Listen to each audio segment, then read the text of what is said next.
আমার বান্ধবী এসেছিল। তবে কি নাচবো? নাচবো এখন? নাচি? তো নাচতে ইচ্ছা করলে নাচবি, সমস্যা নেই তো। বান্ধবীর মেয়ের ছবি দেখলাম, কি যে সুন্দর, তাকিয়ে থাকতে ইচ্ছা করে। তো ওর মেয়ের একটা ছবি তোমার দেয়ালের মধ্যে টাকা রাখো না, সারা জীবন সারাদিন দেখবা, তাকাই থাকবা। থাকো, অসুবিধা কি? যাও, মেজাজ খুব গরম আছে, যাও। তোর মেজাজ গরম? কোনো ব্যাপার না, এই ভালো এই খারাপ 5 মিনিটে শেষ হয়ে যাবে। ও তো এসছিল, এখন তোর বাসায় যেতে হবে। যাও না, না করছে কি? যাও না, মেজাজ গরম, যাও। আমি তো একা একা চিনবো না। অ্যাড্রেস কি? 13 নম্বর রোড, 63 নম্বর বাসা।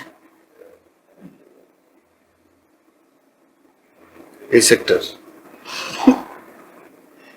এটা 7 নম্বর রোড, এটা 13 নম্বর রোড, এটা 29 নম্বর বাসা, এটা 64 নম্বর বাসা। 63 হয়তো হইলো 63 64, ওটা তো এক জায়গায় গেলে তো চিনবা নাকি? আমার মা তো এতটুকু শিক্ষিত।